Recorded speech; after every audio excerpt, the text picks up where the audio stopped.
Agora, para reglossar outra vez e de novo insolar-se no panorama de todas as flores da fala, se um ser humano, devidamente fatigado por sua jornalidade no tediário, tendo plenitude de tempo em suas mãos gotosas e lazares de espaço em seus pés sonambulantes, e tão desventurado atrás dos sonhos de exatidão, como qualquer Camelot, príncipe da Sinamarga, fosse nesse presente futuro compassado, ininstante, no estado de suspensiva exanimação, convindo, pelo caolho de uma agulha, ao cabo, numa ouvidente visão da velha boa esperança, com todos os ingredientes e egrégios trâmites e tramas, porque no curso de sua persistência, o curso de sua weak story haverá de estar tendo seus recursos, a reverberação das contangentes sens, a reconjugação dos negaciáveis sims, a redissolução dos mentecaptados sons e a conseguinte demolição de ludo, pudera esse insujeito, enquanto véspera volve os damaleões à cama das camélias, e até que a intempestuosa nox lograsse ouvir o galicanto e a aurora lucanora, distinguir de um nuance qual é o X e por que é bis, como alguém des que ama alguma quer algemas, a seiva subindo, as folhas falhando, o nimbo agora nihilante em volta da guirlanda tão comportado, os gêmulos no ventre, todos os rivais para todo o mar, lança ganha, ó desastro, lança perde, ó quão sinastro. Mas Hen tem algo do nariz de Horsa, e Jeff tem os sinais de Ham em torno à boca, e o belo que empalidece na paleta, que ruge rosa, orange ou âmbars é verde azul na anilina. Violeta extinta. Então, o que poderia esse longe vidente parecer para si mesmo aparecer parecendo? Responda-me. Resposta: um colhido escapo. É um prazer muito grande o de estar aqui com vocês e recebendo o poeta, amigo, tradutor, Augusto de Campos. Agradeço muito esse ensejo de vir ter essa conversa sobre o Joyce e me sinto muito à vontade em fazê-lo no contexto em que a Jerusa vem conversando com vocês, porque na área da literatura russa, da cultura russa, o Joyce tem uma presença significativa. É sabido que o Eisenstein, o grande cineasta, talvez o maior cineasta de todos os tempos, teve grande interesse na obra do Joyce. Ele se interessava especialmente pelo Ulisses, aquele uso radical da textualidade do Joyce, em que ele ao mesmo tempo funde o mundo exterior com o interior, com o monólogo interior, interessou muitíssimo ao Eisenstein, e ele mesmo dizia que era um dos fundamentos da teoria da montagem dele, pelo menos um dos inspiradores, um dos grandes inspiradores da teoria da montagem dele foi Joyce, a leitura do Ulisses em particular. Mas eu vou aqui, o material que eu trouxe não é propriamente sobre Ulisses, sim sobre o Finnegan's Wake, que é a aventura ainda mais radical do Joyce. E mesmo quanto a esta, o Eisenstein também se interessou muito, a tal ponto que ele chegou a visitar o Joyce. Chegou a visitá-lo e ele conta que o Joyce, já praticamente cego, quase cego, ele fez a leitura de um pequeno trecho da Ana Lívia Plurabel, isso em Paris, né, uma visita que Eisenstein fez aí. E que o Joyce, já quase cego, tinha trouxe à frente um papel de quase 1 metro por 1 metro, com as letras enormes, porque ele não enxergava mais, para fazer a leitura dele, que é maravilhosa. É uma leitura magnífica, insuperável. Só mesmo o Joyce poderia ler assim. Mas há outras interpretações também muito interessantes desse lado aural da produção do Joyce, da textualidade do Joyce, e que foi o que prevaleceu nos últimos tempos, onde ele quase cego, parece que projetou ainda mais toda essa linguagem sonora dos textos dele. O Eisenstein tinha, com relação ao Finnegan's Wake, as mesmas reservas que tinha o Ezra Pound, por coincidência, porque o Ezra Pound foi um dos entusiastas do Ulisses, não é? Contribuiu muito até para a difusão, até para a publicação do Ulisses, mas ele, já envolvido com temáticas políticas, ele, à altura de 1924, 25, quando o Joyce começou, em 24, quando ele começou a apresentar os primeiros textos da Ana Lívia Plurabel, Pound não gostou. O Joyce começou a publicar esses textos, chamava de Work in Progress. Pound dizia que era Work in Regress, não é?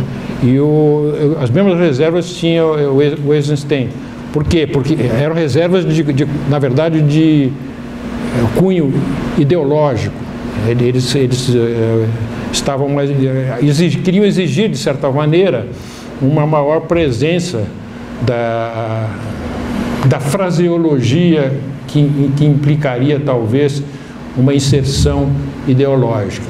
Mas parece que o futuro deu mais razão sobre esse aspecto a Joyce do que a qualquer outro, porque hoje o Finnegan's Wake está traduzido até em chinês, né? A Pound achava que esses textos do Joyce só iriam interessar um pequeno grupo de pessoas, alguns estudiosos, talvez especialistas ou especializados na obra dele, mas a verdade é que o Finnegan's Wake hoje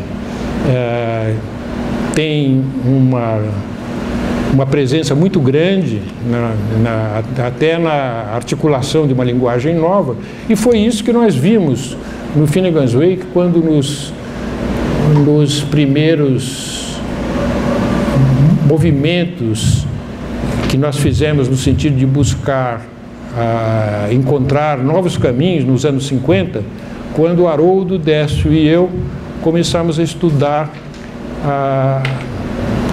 a obra do Joyce e particularmente o Finnegan's Wake. O que nos interessava especialmente na tentativa de formular uma linguagem nova para a poesia era essa subversão estrutural que nós buscamos em muitos autores e acabamos identificando especialmente na obra do Joyce, do Ezra Pound, antes de todos na do Mallarmé, o Uncle Dédé, o poema Entre Séculos, não é, que apontou para novos caminhos na poesia, com a espacialização das palavras, o poema Partitura. Encontrávamos na fragmentação da poesia do Cummings, encontrávamos no método ideogrâmico do Pound, que, por sinal, nesse ponto, coincidiu também com Eisenstein, que se interessou muito pelo ideograma, pela estrutura do ideograma chinês, e encontrávamos no Finnegan's Wake do Joyce essa linguagem polifônica que o Joyce encontrou e que se baseia numa superposição vocabular. Não é? Tudo isso começou, na verdade, com o Lewis Carroll, que no seu poema Jabberwock, Jaguar d'Arte, que eu traduzi, inventou a palavra valise, a palavra onde você sobrepõe ou justapõe duas palavras, não é? Formando uma terceira. Não é? Grilvo, grito e silvo. O Jaguar d'Arte começa, Jabberwock em inglês, 'twas brillig, and the slight toves did garden gimble on the wave. All mimes where the bottle goes, and the moon rats outgrave. Era brilhuz. As desmolisas touvas rondavam e reouviam nos gremilvos. Estavam mimsicais as pintalouvas, e os mumiratos davam grilvos. Foge do jaguardarte, o que não morre, garra que agarra, bocarra que urra. Foge da ave fel-fel, meu filho, e corre do frumioso babassur. Esse é um trecho inicial desse poema Jaguardarte. E é claro que o Joyce ainda radicalizou esse processo de sobreposição vocabular, criando mais do que a junção de duas palavras, mas a junção de muitos vocábulos num só. Já desde os anos 50, nós estávamos nos interessando pelo Finnegans Wake, e isso traduz todo um contexto da época, porque o fim da Segunda Grande Guerra, 45, ele trouxe mudanças radicais na cultura brasileira. Era um momento de grande euforia, na verdade. O fim da guerra, a redemocratização do país, que tivera uma ditadura que durou 15 anos, ditadura do Getúlio Vargas, e muita coisa nova estava acontecendo.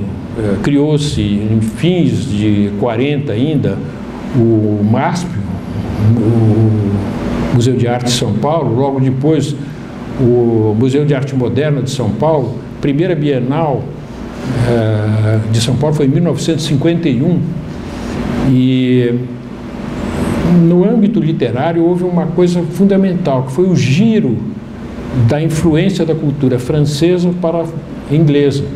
Tudo que se conhecia até então na literatura brasileira, ou quase tudo, talvez algumas raras exceções, Machado de Assis com a sua influência inglesa do Sterne e algum outro caso, mas a cultura europeia de influência no Brasil vinha filtrada pela cultura francesa.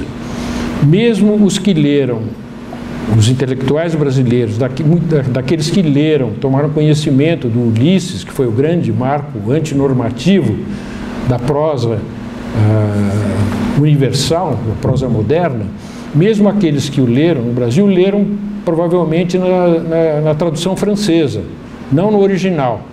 E o Finnegans Wake, então, nem se fala, era praticamente desconhecido.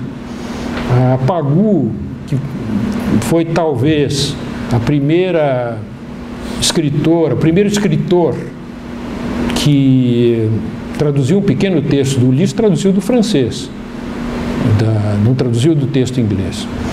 E houve nessa grande onda de difusão do idioma inglês, aqui em São Paulo especialmente, nós tínhamos à nossa disposição uma livraria, a Livraria Pioneira, que era especialista em importação de livros de língua inglesa dos Estados Unidos e da Inglaterra. E então nós pudemos ter acesso a essa experiencial da prosa e da poética do Joyce, entre outros, e começamos então a tentar nos aproximar desses textos através da tradução.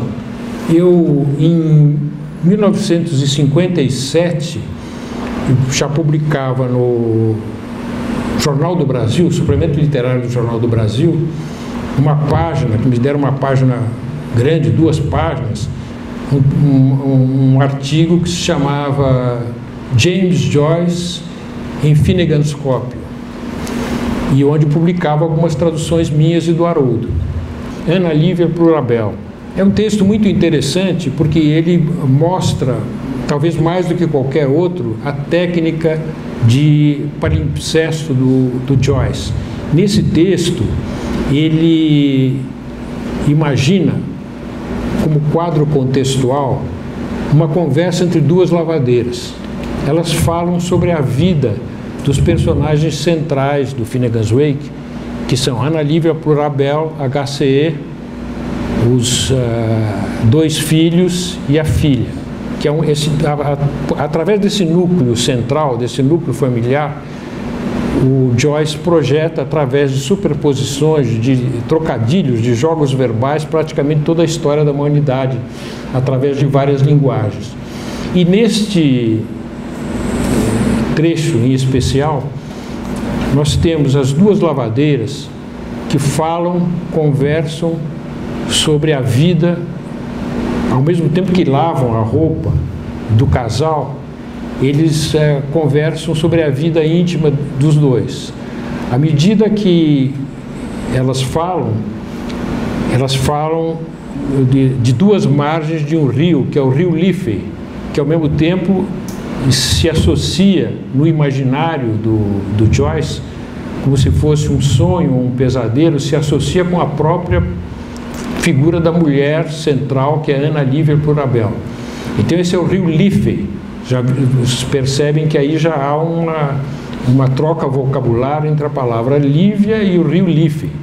Então, à medida que elas conversam, cada uma do lado do rio, a noite vai caindo. O rio vai deixando de aparecer cada vez mais, cada uma na sua margem, uma se transforma numa pedra e outra se transforma num álamo. E assim procede o Joyce com o seu texto, como se fosse um sonho ou um pesadelo, onde as coisas se transformam em elementos da própria natureza e vice-versa. Pois bem, nesse trecho em que dialogam as duas lavadeiras, ele imbricou nomes de rios. À medida que elas vão falando, as palavras vão se deformando e vão se referindo a nomes de rios. A princípio, quando nós começamos a traduzir, quando comecei a traduzir esse trecho, pensava-se que no trecho todo, que tem várias páginas, então não sei quantas linhas tem, mas que no trecho todo haveria cerca de 300 rios, nomes de rios imbricados. À medida que se foi fazendo pesquisa sobre o texto do Joyce, verificou-se que não eram 300, eram 800. Então, cerca de 800. Então, eu fiz uma primeira tradução e, mais recentemente, revi tudo. Fala-me de Ana Lívia. Quero ouvir tudo sobre Ana Lívia. Bem, você conhece Ana Lívia? Mas, claro, todo mundo. Fala-me tudo. Quero ouvir já. É de matar. Ora, você sabe quando aquele malandro fez baque, fez o que você sabe. Sim, eu sei. E daí? Lave com calma e não salpique a gente. Salpique, já tem um rio Saal. Lave com calma e não salpique a gente. Levante as mangas e solte a língua. E pare, ai, de bater em mim quando se abaixa a nágua.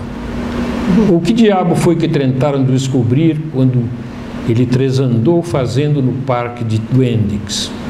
O grande canalha. A camisa sua, veja, a lama que ela deixa. Toda a água está preta. É molhar e malhar a semana inteira. Já lavei tanto que perdi a conta. Sei decor os lugares que ele costuma cacolavar. Sujeito sujo. E eu esfolando a mão e esfomeando a minha fome para tornar pública sua roupa íntima. Bata bem com a batalhavadeira e limpe depois. Meus pulsos emperrujam de tanto esfregar as manchas de mofo. Que níperes de umidade e que gangerenas de pecado. Gangerenas, por exemplo, ele pega a palavra gangrena, que ele imbrica o nome do rio Ganges, rio da Índia.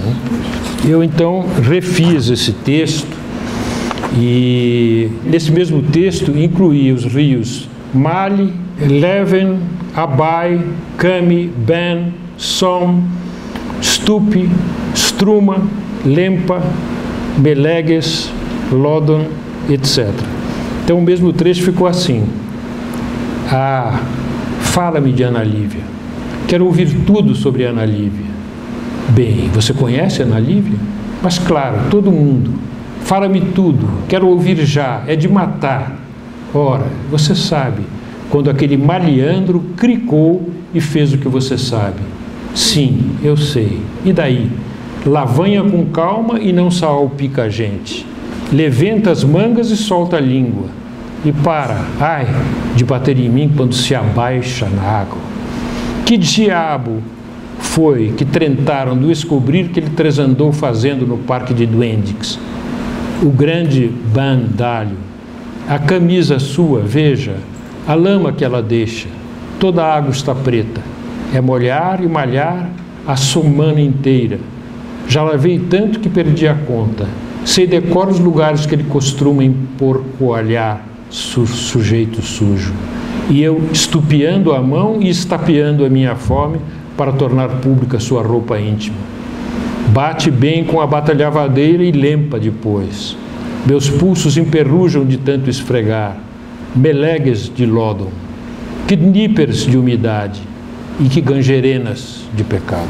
Desse mesmo trecho da Ana Lívia, eu vou ler também um pequeno fragmento que traduzimos Haroldo e eu. Não ouço por causa das águas de, o bebê balbúcio das águas de, sibilantes morcegos, ratos da vala. Fala, cala, como é? Você não foi para casa? Que João José? Não ouço por causa da asa dos morcegos, todas as liviantes águas de.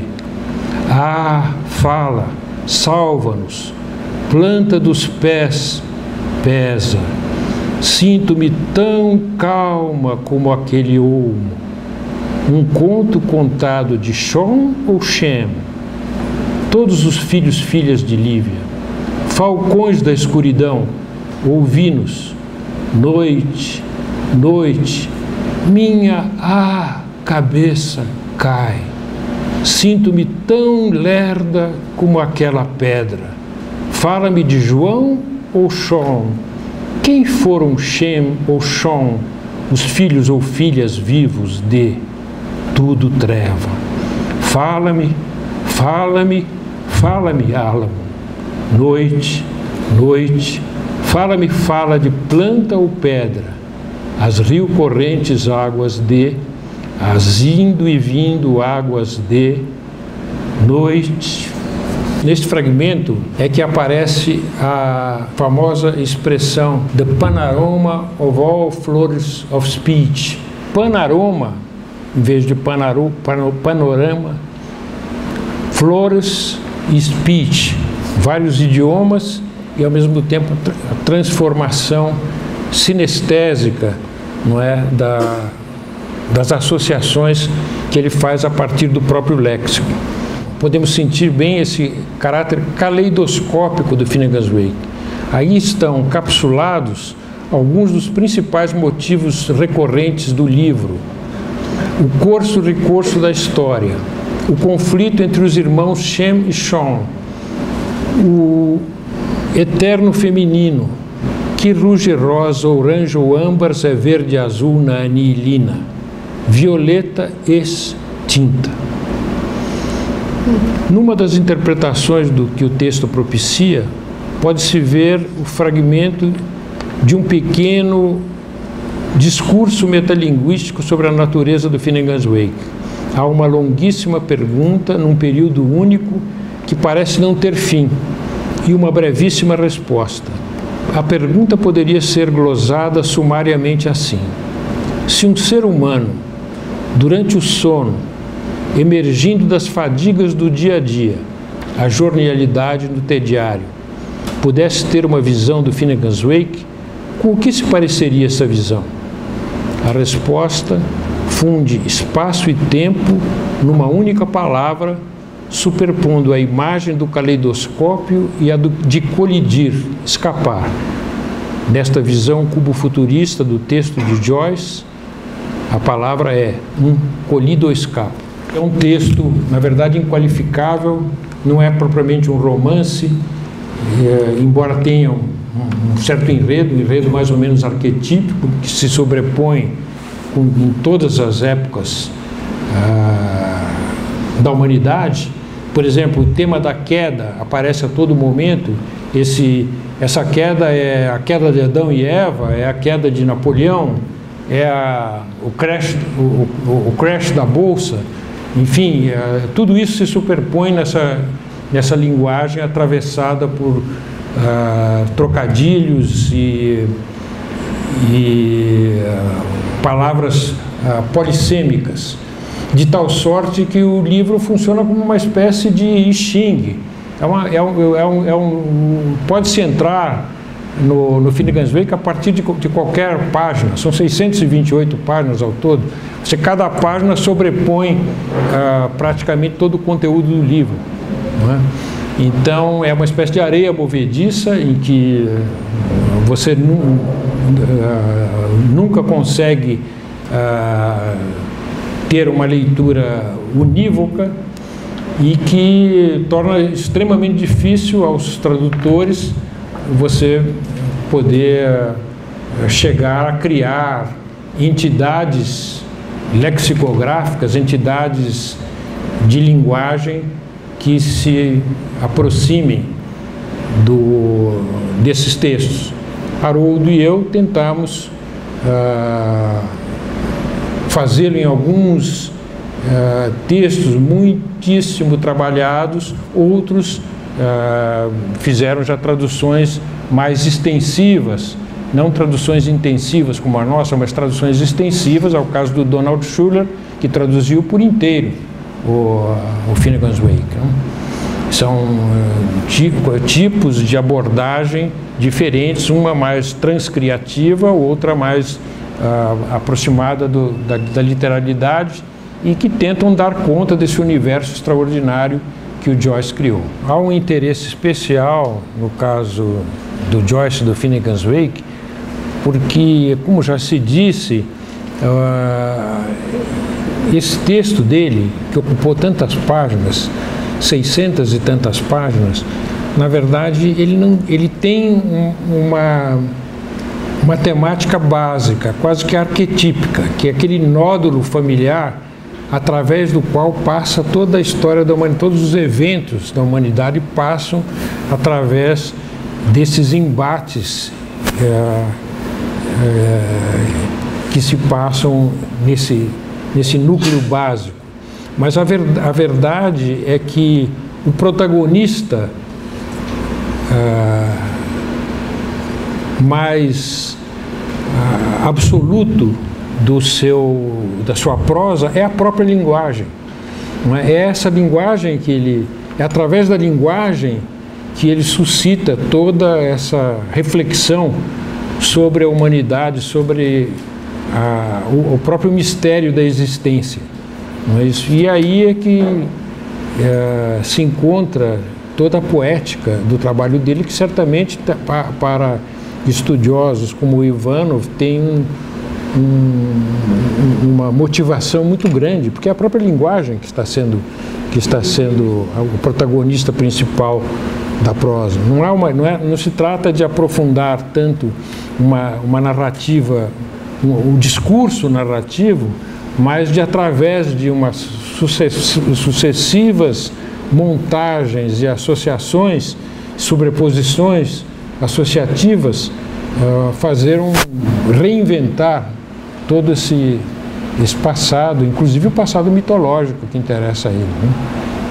Se nós não tivéssemos conhecido os textos do Klebnikov nos anos 50, ele entraria seguramente no Paideuma, na lista dos autores fundantes, dos autores. Na verdade, ele foi um post-scriptum no nosso trabalho, mas um grande post-scriptum que nos foi propiciado, como é sabido, pela presença, pela fortuna que tivemos de encontrar alguém como Boris Schneiderman. Né? Foi nos anos 60 e foi através desse acaso maravilhoso que foi o encontro com o Boris que nós pudemos nos aproximar dos grandes autores, dos grandes inventores como o Klebnikov, os grandes inventores da vanguarda russa, das primeiras décadas, né? Que o russo é um idioma muito difícil. A ideia que se tinha de literatura russa, de poesia russa, digamos, antes da presença do Boris, era um falso russo, era um russo traduzido e importado e transfigurado de traduções ruins do espanhol. Né? O Mayakovsky que eu conhecia eu achava interessante, desde os anos 50, a personalidade do Mayakovsky, ela era mais inspiradora do que a própria obra dele. Alguém que, como ele, tinha tido aquela vida agitada, aqueles temas todos revolucionários, não é? Tinha se suicidado nos anos 30, eram fatos que não estavam totalmente esclarecidos àquela altura, não é? A própria questão ideológica buscava enfraquecer a ideia de que o suicídio do Mayakovsky tinha sido motivado também por questões pela própria desilusão que ele passou a ter na medida em que passou a dominar como figura central da política russa o Stalin. Não é isso? Então, o que se tinha era uma visão muito frágil do que podia ser a literatura, a literatura russa para a criação de novas estruturas linguísticas, como a gente imaginava nos anos 50. Isso tudo ocorreu nos anos 60. Nos anos 60, na medida que eu estudei com o Boris, Haroldo também, não é, passou a traduzir e depois se aproximou do Boris. Eu estudei quase 2 anos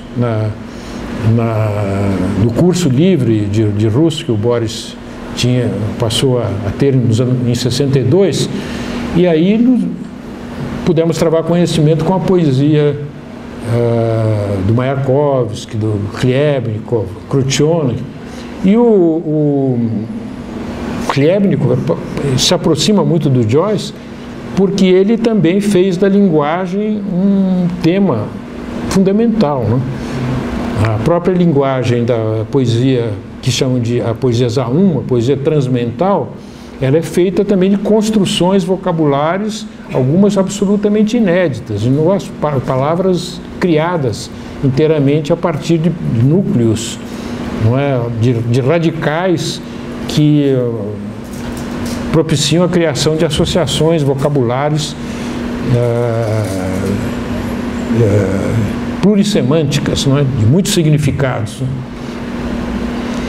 Então, as poéticas desenvolvidas pelo Khlyebnikov e pelos cubofuturistas, pelos poetas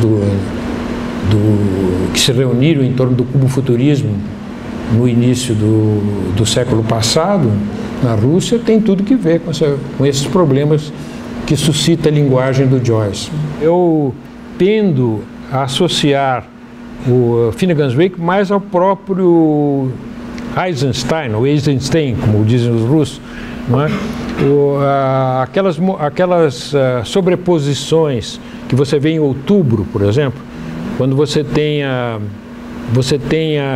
aquelas imagens orientais, ele usa mais propriamente fusão ali, mas usa também a montagem, uma montagem muito rápida de imagens diferentes. Eu acho que isso se aproxima mais da linguagem de superposição vocabular do Joyce, esses cortes muito bruscos, ou então essas fusões de imagens, às vezes 2, 3 imagens fundidas numa imagem só. Eu acho que isso se aproxima mais da linguagem do Finnegans Wake. Tout existe pour aboutir à un livre. Eu depois que cheguei a fazer um poema que eu terminava, tudo existe para acabar em TV. Mas depois eu fiz um último, que é o TV Grama 4, em que eu corrigi, né? TV Grama 4 erratum, né? Tudo existe para acabar em YouTube. Ah, Mallarmé, já pairas sobre o sub, tudo existe para acabar em YouTube.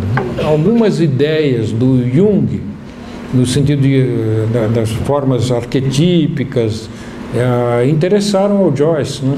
Eu acho que não só o Freud, como o Joyce, como o Jung, tem a ver com essa coisa, essa experiência, especialmente no caso Jung, a experiência xamanística, a experiência de trazer todo o arquétipo humano para essas para essas estruturas da linguagem, eu acho que está dentro dos propósitos do Joyce, sem dúvida. Na própria autobiografia dele, ele relata esse encontro com o Joyce, encontro pessoal com o Joyce, mas também escritos ao longo de outros livros.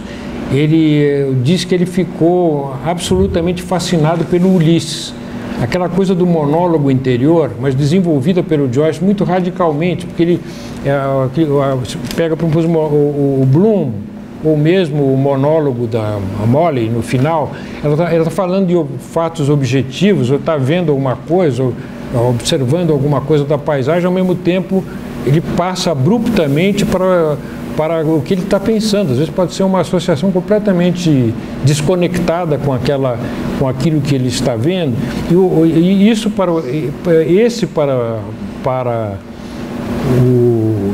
Eisenstein, pelo que eu entendi, era o Joyce fundamental, que ele achava que era o maior escritor da modernidade. Quando chegou no Finnegan's Wake, ele gostou, ele apreciou, mas aí já entrava, isso eu mencionei isso de passado, foi a mesma coisa que aconteceu com Ezra Pound. Ele já entrava o fator ideológico, ele achava que a obra não podia se interiorizar tanto. Então ele atribuía isso, esse é o tipo de interpretação dele, muito ligeira, ele não se estendeu muito sobre isso, ele apenas faz um pequeno comentário, que ele achava que aquilo tinha que ver com a própria perda da visão do Joyce. O Joyce, de certa maneira, internalizou a linguagem dele, radicalizou e internalizou mais ainda. Mas o Joyce dizia que o objetivo dele era a linguagem da noturnidade, era a linguagem do sonho. Ele estava envolvido com a linguagem do sonho. Agora, eu acho que havia tanto na apreciação do Pound, quer dizer, na desapreciação, no desapreço, na relativa objeção, vamos dizer assim melhor, que eles tinham, era mais uma coisa de conteúdo ideológico. A essa altura, já não sei mais se não era uma coisa até imposta, no caso da União Soviética, porque os escritores estavam vigiados.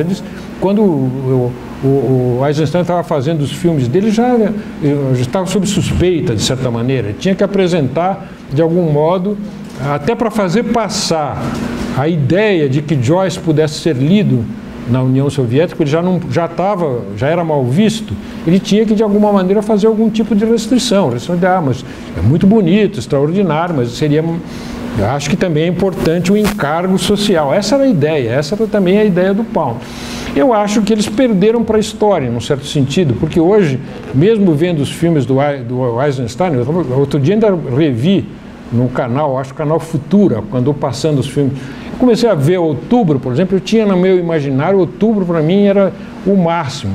Aí eu comecei a ver que o que me interessava no Outubro eram aquelas imagens. Quando o Outubro é mais discursivo, quando ele se torna mais discursivo, começa a apresentar, digamos, a parte, vamos dizer assim, propriamente semântica, aí quando o tipo, o mau caráter, o operário sempre lindo, sempre terrivelmente apresentado de um modo grotesco para acentuar, não é, o caráter positivo, e os adversários apresentados sempre quase como caricaturas.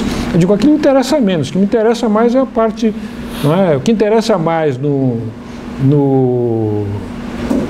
que interessa mais no Outubro é, digamos, aquela imagem da ponte que vai se abrindo, e o cavalo que cai, não é? O cavalo branco, não é? Morto, que é o cadáver, não é? Agora que vai se separando e no fim cai. Isso interessa mais do que isso, é mais Finnegan's Wake do que Ulisses, né? As restrições, penso eu, foram mais restrições ocasionais, talvez necessárias para compatibilizá-lo e dar-lhe liberdade para fazer os seus filmes, do que propriamente para corresponder ao que realmente ele fazia, porque ele fazia mais nos momentos que lhe interessa mais, talvez seja isso que eu queira dizer, ele era mais Finnegan's Wake do que Ulisses. Eu fico pensando um pouco no Timothy Leary, que falava sobre, quando ele, na última fase, ele escreveu uma série de artigos que foram reunidos no livro Chaos and Cybernetics, em que ele falava do futuro do mundo da imagem em movimento, do próprio cinema já, da perspectiva da linguagem digital. Então ele falava, vamos ter haikais eletrônicos, trailers melhores do que filmes. E eu fico pensando que se você assiste trailers melhores do que você vê hoje o encoraçado Potemkin, ou para ser fiel ao Pationkin, né? Encoraçado Pationkin, mas que para nós é encoraçado Potemkin. A cena da escadaria é melhor do que todo o resto do filme, né? O ideograma do encoraçado é a escadaria melhor do que o filme, não é? O ideograma do Alexandre Nevsky é aquela cena em que está tudo branco e começa a aparecer os pontos dos dois exércitos que vão se defrontar, não é? Eu me lembro que o Valdemar Cordeiro, que liderou os pintores concretos nos anos 50, ele viu o filme e ele dizia, isso é suprematismo puro, isso é o branco sobre o branco. Quer dizer, isso é um trecho do Alexandre Neves. É claro que eu estou exagerando, estou radicalizando um pensamento para a gente poder pensar sobre ele, mas eu digo, então aí é que eu digo que nos momentos ápices desses filmes, onde a narrativa se concentra, se densifica e se poetiza mais, aí a admiração do Eisenstein, como eu posso imaginá-la, é mais Finnegan's Wake do que o próprio Ulisses, que já é a radicalização. Finnegan's Wake é a radicalização da radicalização. Uma coisa é a linguagem cotidiana, então assim, a linguagem direcionada para um objetivo pragmático. Então aí você de acordo com cada contexto linguístico, você tende a usar uma linguagem mais codificada e mais direcionada. Não é? Se você vai à cidade comprar um determinado objeto, isso tem que ser claramente articulado. Eu acho que justamente a poesia é o local onde você tem a liberdade de até contrariar aquilo que se chama de a índole da língua, ou não é?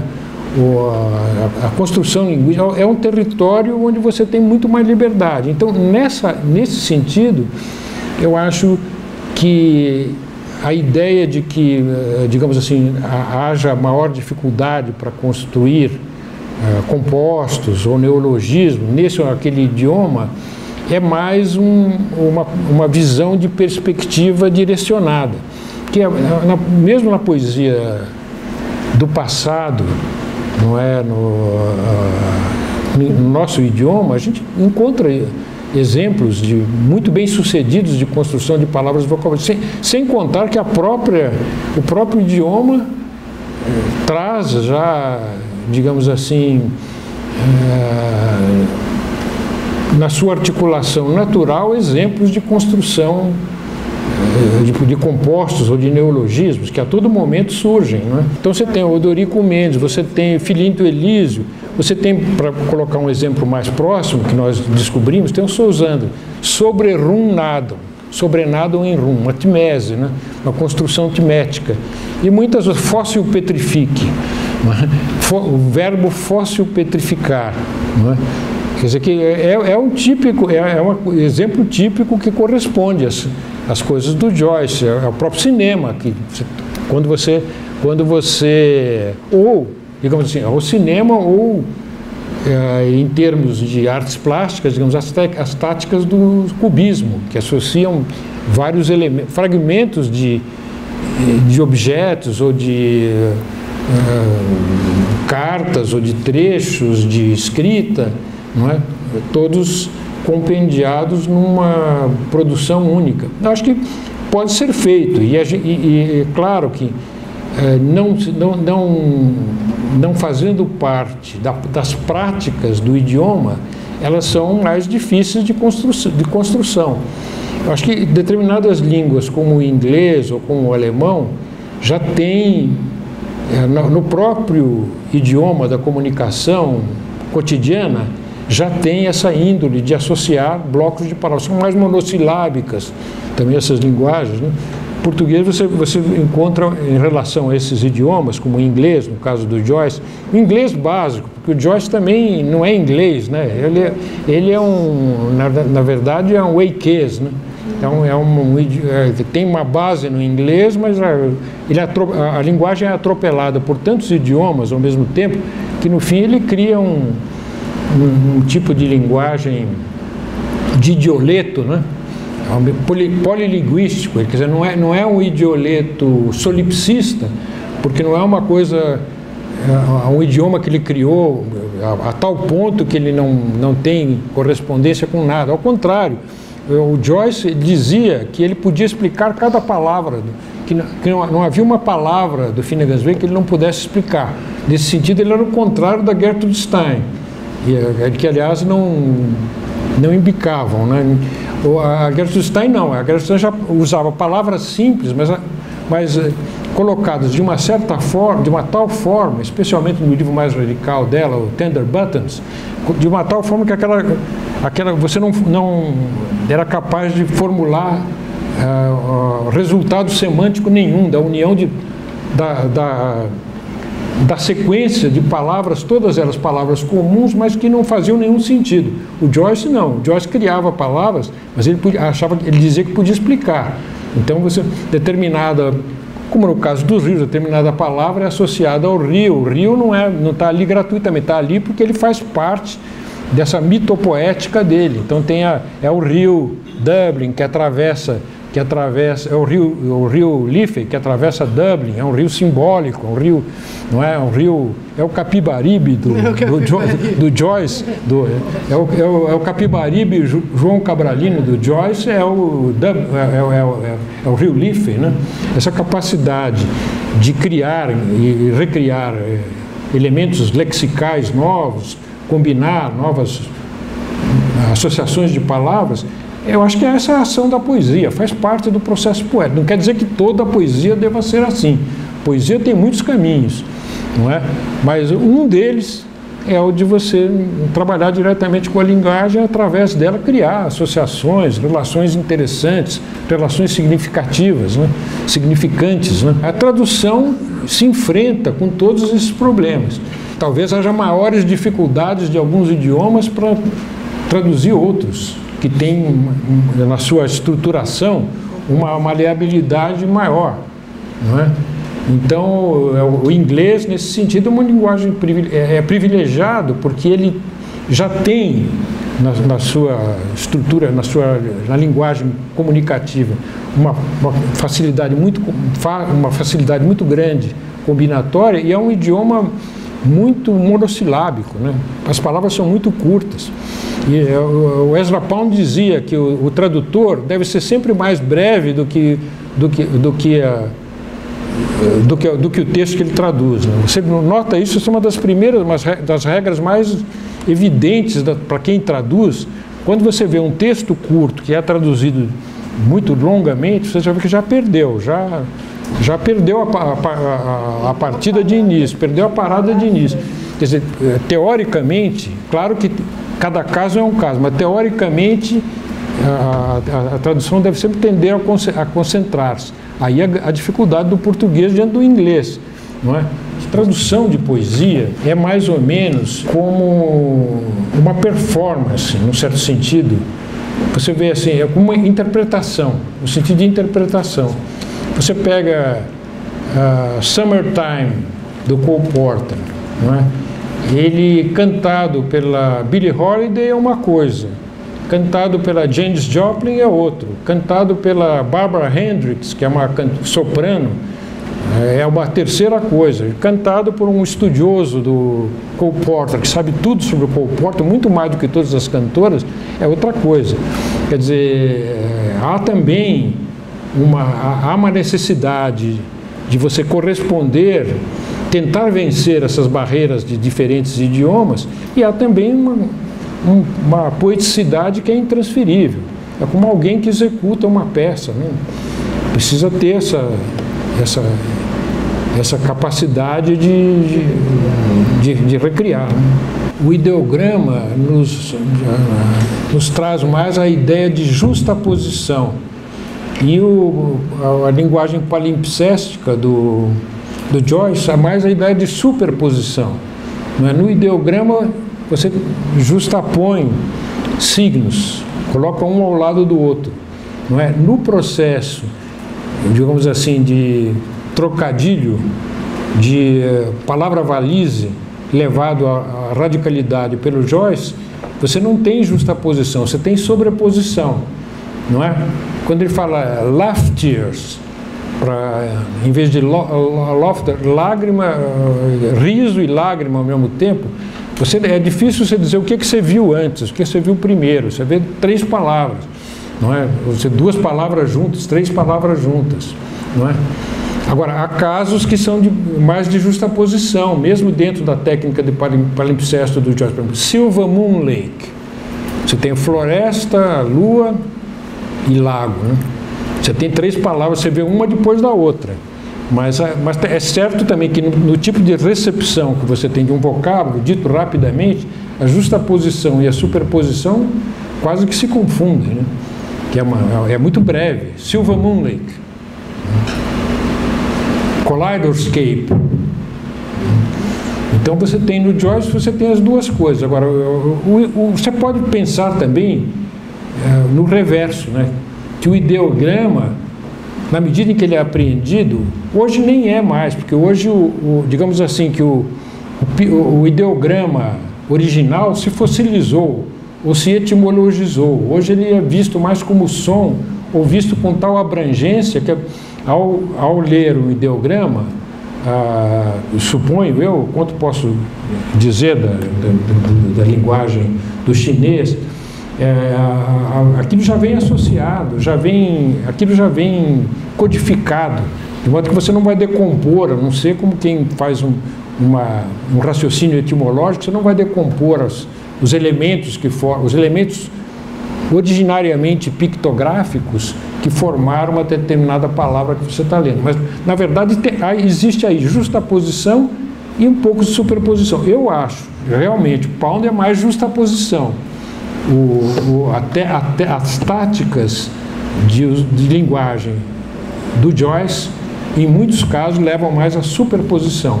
Eu acho que aí é que está a diferença. Ele diz assim numa carta, quem sabe no futuro Haroldo gostava muito da palavra escoliasta, né? Quem sabe algum escoliasta do futuro vai se interessar. Mas o Pound estava errado, porque hoje, há 2 anos atrás, eu vi uma notícia na internet, né? Porque tudo acaba na internet e no YouTube, né? Eu vi uma notícia de que havia saído uma primeira edição chinesa do Finnegan's Wake. Parece que é só um capítulo inteiro, mas que a edição de 8.000 exemplares esgotou em 2 semanas. Mas o fato é que o interesse das várias artes e da própria literatura pelo Finnegan's Wake, pela linguagem noturna do Finnegan's Wake e do Joyce, foi muito além dos escoliastas que o Pound previu, então, pessimisticamente, mas numa fase ideológica. Ele queria ver ideologia em tudo, queria que tudo se encaminhasse para uma poesia que desse conta de temas mais objetivos e ideológicos. Pound criticou muito Joyce pela dificuldade que ele achava em que se convertia a linguagem que o Joyce criou, mas ele acabou fazendo os cantos que são tão difíceis ou mais do que Finnegan's Wake. Você lê os cantos, hoje, especialmente a partir dos Pisan cantos,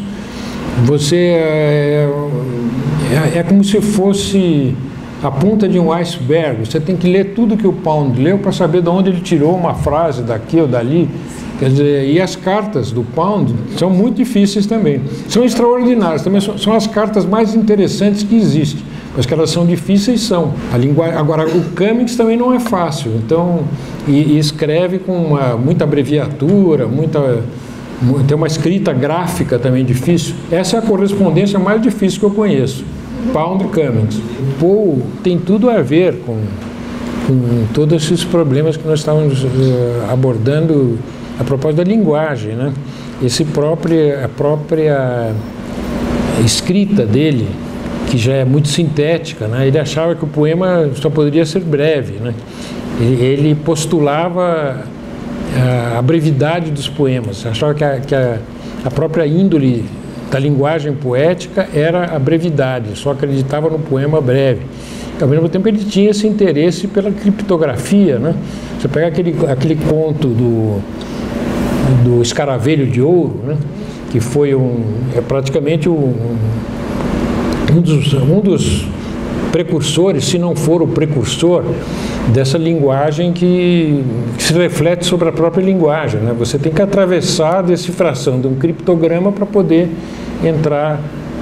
chegar à conclusão do conto, não é? Eu acho que a reflexão dele em torno dos problemas da linguagem está patente nos próprios contos e outros textos dele, tanto assim que influenciou ao Baudelaire e a Mallarmé, né? O Poe chegou à universalidade até mais através dos franceses do que dos seus próprios compatriotas, né? Ele só passou a ser valorizado na medida em que ele foi um dos inspiradores da linguagem moderna e dessa reflexão mais densa sobre a poética da linguagem, né? O próprio escrito que ele fez sobre o poema O Corvo, não é, em que ele faz uma leitura em feedback de como que não se sabe até hoje até que ponto aquilo é uma construção a posteriori dele, isto é, feita depois de construído o poema, mas ou se ela realmente corresponde à gênese do poema, mas ele tenta fazer uma análise do poema como se o poema tivesse sido construído peça a peça, né? Em termos de linguagem, portanto, né? E o próprio Jacobson, quando ele estuda, se refere a esse poema, e ele que decifrou aquele final, né? Quoth the Raven, nevermore. Ele descobriu essa espécie de palíndromo entre Raven e Never, né? Essa estrutura quase que molecular da linguagem, que o Poe procurou demonstrar isso no texto que ele faz, analisando o poema, e que muitos acham que é uma construção, uma ficção, mas a verdade é que o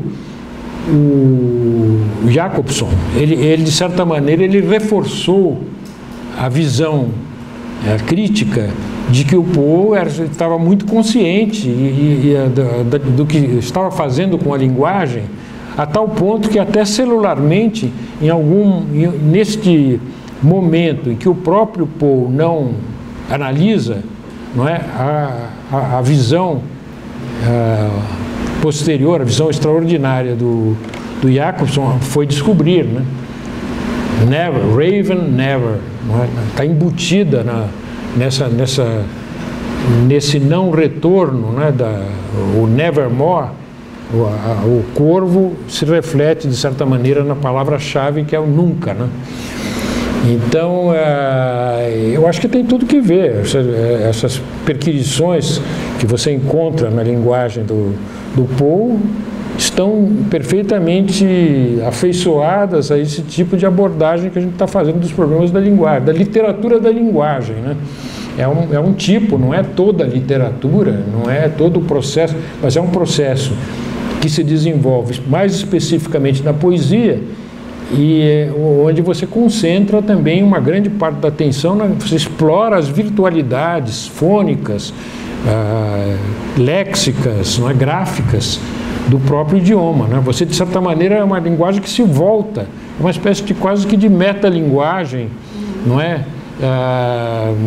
Mais dirigida ao universo emocional, associativo, mas é uma metalinguagem, uma reflexão sobre a própria linguagem, que se passa às vezes paralelamente. Na prosa, ela tende a ocorrer paralelamente ao desenvolvimento de uma estrutura narrativa.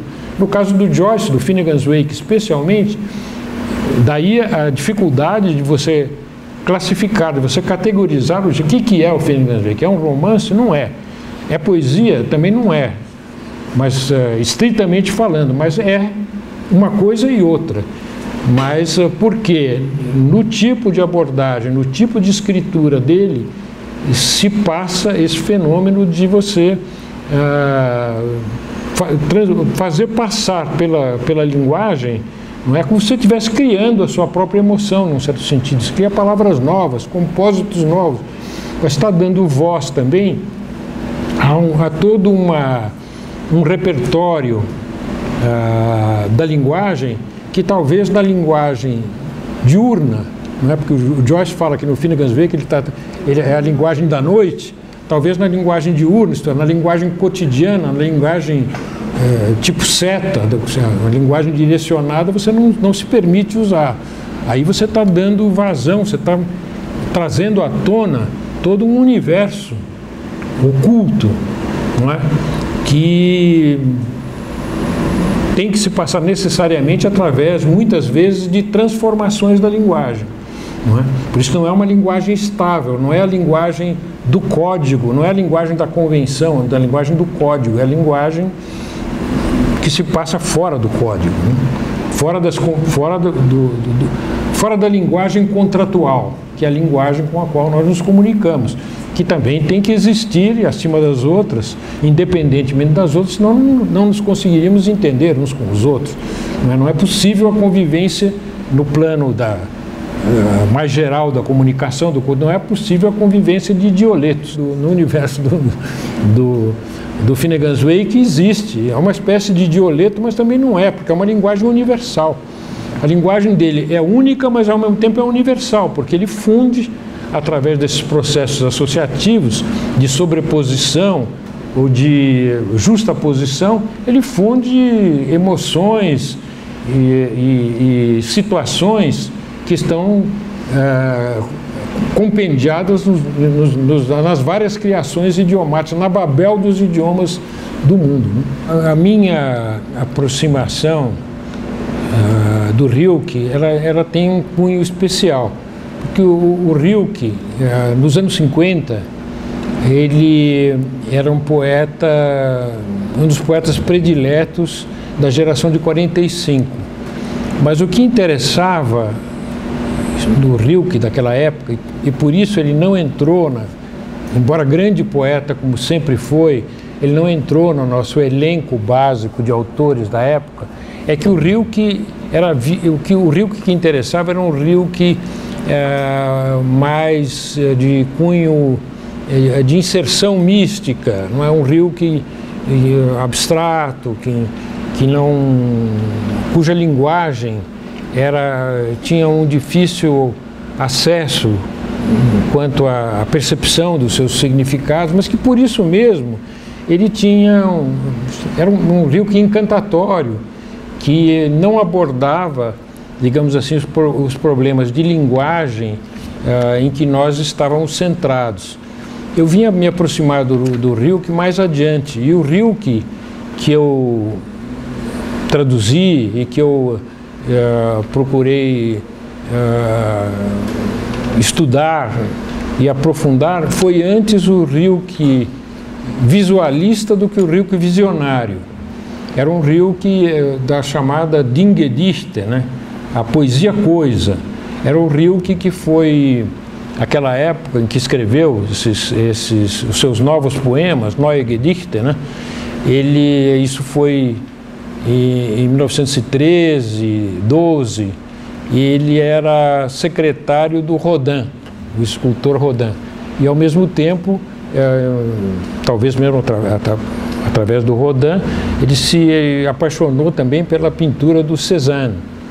Então, paradoxalmente, esse Rilke visionário teve um momento em que ele, como que concretou a sua poesia. A poesia, ele passou a usar os seus textos de maneira muito sintética e ao mesmo tempo muito objetual. E levou também esse caráter reflexivo, esse caráter subjetivo do trabalho dele para uma abordagem dos fatos. Então ele tem, por exemplo, o poema que eu traduzi, o famoso poema dele é a Pantera, não é?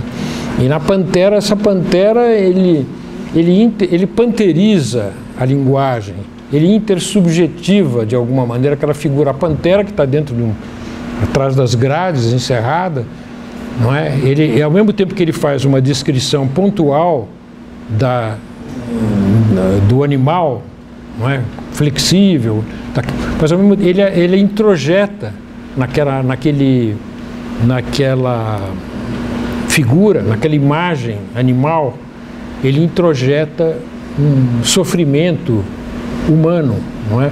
É como, de certa maneira, como me lembrou quando eu traduzi o Guimarães Rosa, que o Haroldo estudou tão bem na figura daquele meu tio Iauaretê, né? Que ele tem o onceiro que se defronta com um visitante estranho e que no fim parece que ele sobrepõe também imagens associativas e parece que aquela figura que está visitando é uma onça. Ele era um onça, tinha uma vivência enorme de caçadas de onça. De repente ele é visitado por uma pessoa que também pode não ser uma pessoa, pode ser uma imaginação dele, mas pode ser a própria onça. E no fim ele se transforma ele mesmo se transforma em onça. A linguagem, ele se transforma em onça através da linguagem. A linguagem dele vai se desarticulando, vai sendo pervadida por interjeições, grunhidos, e ele praticamente no final ele termina com eu oncei. Ele vira onça. Ele vira onça através da linguagem. É um texto justamente do Guimarães Rosa, que é talvez um dos escritores da nossa modernidade, que de algum modo mais se aproximam do Joyce e do Finnegan's Wake, né? E então se vê que através de estilísticas diferentes, no caso do Rilke, você chega a uma linguagem que na verdade é o domínio da poesia, né? Que a poesia, só a poesia é que acaba resolvendo esses problemas, que na verdade são problemas fundamentais, afetivos, problemas fundantes da reflexão da humanidade sobre a própria dificuldade de ser, ou a dificuldade de entender a existência, não é? Mas só a poesia tem esse caráter de solucioná-los expressivamente, especificamente através da linguagem. Não se trata de narrar a postura, a perspectiva do narrador, nesse sentido, é diferente da poesia. É por isso que alguns, como Ezra Pound, dizem que poesia não é bem literatura, que a poesia se aproxima mais da pintura e da música do que da própria literatura. Ela faz parte, sim, da literatura, mas também sai um pouco fora dela. É um corpo estranho, é um anticorpo.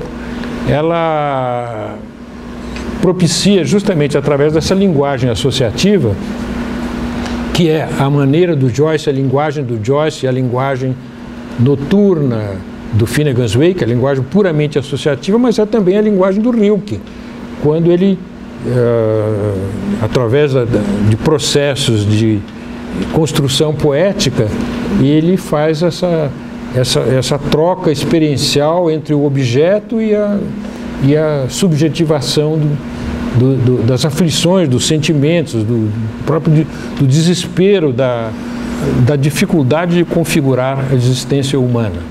Aí está essa Pantera na pantera em que ele se panteriza nesse poema, ele é também um pouco esse o Joyce, que associa em palavras camadas e camadas de significado, e é como também o Guimarães Rosa, através desse interrelacionamento associativo que ele faz entre ele, a onça, e a experiência dessa vivência que ele resolve através de palavras. Eu oncei. Quem é o Paul Fleming, eu mesmo não sei. Quer dizer, ele é um poeta, eu andei estudando muito o barroco e encontrei também em antologias de poesia barroca alguns poetas que me interessaram muito, né? E esse Paul Fleming eu traduzi há muitos anos, eu traduzi há uns 30, 40 anos atrás. Mas eu acho que hoje como tudo termina na internet e no YouTube, na internet se eu procurar eu vou encontrar muito mais coisas. Mas eu sei que ele é um dos poetas importantes do barroco, né? Existe um outro poeta que eu traduzi mais recentemente, que é muito interessante também, que é o Quirinus Kuhlmann. O Quirinus Kuhlmann passou a interessar muito porque ele fez... Era um místico, criou uma religião, uma dessas figuras do barroco alemão, muito estranha. Ele criou uma religião própria e acabou, inclusive, sendo martirizado em Moscou, para onde ele foi com as pregações dele, acabou sendo queimado vivo, né? Quirinus Kuhlmann. Mas ele produziu muitos poemas, sempre muito interessantes do ponto de vista criativo, do ponto de vista da criação vocabular, neologismos, formas novas. E dentre as realizações mais interessantes dele está um soneto monossilábico, né? E é um soneto esse que eu traduzi, em que ele é monossilábico e é construído de acordo com uma lei permutacional, leis matemáticas permutacionais, de tal sorte que ele pode se transformar em muitos outros sonetos. É só ele mantendo as rimas, não é? Mantendo a estrutura rímica, você sempre pode jogar com aquelas palavras e você cria 1 milhão de textos a partir daquele texto original. É claro que é uma curiosidade, quer dizer, inclusive a internet proporciona a realização fáctica. Eu vi, inclusive, num dos sites há algum tempo, uma transposição de todos os sonetos. Quer dizer, você clica e muda para uma variante, dentre as milhares de variantes. Mas a conclusão que cheguei é que não há grande acréscimo. Eu acho que, na verdade, há um texto básico, há um texto fundamental. Você pode escolher o que quiser, uma variante, mas não há um alternativa. Mas é interessante no sentido de esse jogo estrutural, no sentido de você organizar, saber como organizar um tipo de associação significativa, né? Mas esses poetas barrocos são todos muito interessantes do ponto de vista criativo, porque eles se concentraram muito na linguagem, né? A tradução sempre pode existir e pode haver sempre uma recriação ou transcriação, como Haroldo preferia chamar, né? Mas há casos impossíveis. Para mim, um dos maiores poemas do século XX, eu diria até, que é um poema do Décio Pinhatari, que é o Life, não é? Ele descobriu em inglês, não sei como, ele teve a sorte de descobrir isso numa linguagem, num idioma que é a língua franca, né? O idioma mais conhecido hoje através da internet, então nem se fala. E é um poema que não tem tradução, não tem possibilidade de você traduzir. Você só constrói, porque ele tem uma construção gráfica, né, que muito especial, onde você vai somando os traços e ainda por cima, a um dado momento, há uma construção que você pode identificar como o ideograma do Sol, né? Não é porque você tem I, vai acrescendo, imaginando uma linha gráfica, você tem um I, depois tem um L, depois tem um F, depois tem um E, depois você tem todos esses traços juntos, não é? E tem no final a palavra life, não é? Não tem como traduzir. Agora, por outro lado, para mim a grandeza desse poema, que eu chamo de biopoema, não é? É um poema que ele não é um mero ludismo, ele não é um jogo de palavras, ele na verdade ele codifica uma gestação, a própria geração, a geração da palavra e a geração você reconhece ali a passagem de toda uma vida, né? A construção e a passagem de toda uma vida, né? Eu acho que enquanto os americanos e os ingleses não reconhecerem que esse poema é um dos poemas fundamentais da poesia universal, estão por fora, simplesmente. Estão por fora. Né? Porque o poema é em inglês, está sendo dado de barato para ele. Agora, o Desta é um outro poema que também não tem possibilidade de tradução. É o Hombre, Hambre, Hembra. Né? Se você passa para o português, né? Homem, mulher, homem, fêmea, se você quiser, fome, fêmea, tem alguma... Mas você não consegue articular 3 palavras que você só altera uma letra e dão essa conjunção tão é outro biopoema, né? Tão abrangente, né? Na sua síntese, né? Mesmo na tradição inglesa, muito próximo do Lewis Carroll, você tem a poesia nonsense do Edward Lear, né? Certamente o Joyce conhecia. E é todo esse imaginário infantil, ou da literatura infantil, consciente de que é uma literatura que explora justamente certos modos de expressão, né, próprios da criança, porque a criança tem a vantagem de ela não ter passado por uma codificação estrita, não é? Para a criança o céu pode ser vermelho, amarelo, verde, não tem que ser azul. Depois ela vai aprender que vai ligar determinada forma de representação convencional a determinado tipo de imaginário que ela usa. Eu acho que existe essa liberdade. Não é? Certamente esses escritores que antecederam ao Joyce e na exploração desses universos terão relação com a linguagem dele, né? Seguramente. Até porque no início da modernidade, né, da plástica, não só literária, do século XX, foi assimilada muito essa linguagem da criança, a linguagem dos chamados povos primitivos, entre aspas, né? Então a escultura africana, por exemplo, tem uma relevância enorme, não é? Para Picasso, para as próprias Demoiselles d'Avignon, são inspiradas nas máscaras africanas. As máscaras, a escultura de Benin, né, das regiões africanas, penetrou na Europa, foi uma descoberta que, não é? Quer dizer, que subverteu tudo o que se imaginava de representação da figura na cultura ocidental, não é isso? Por outro lado, da mesma maneira que o jazz também, fazendo a fusão entre a música africana e a música ocidental, operou esse milagre de uma construção musical inusitada, uma invenção. O jazz foi uma invenção do século XX, invenção da cultura africana transposta para os Estados Unidos, né?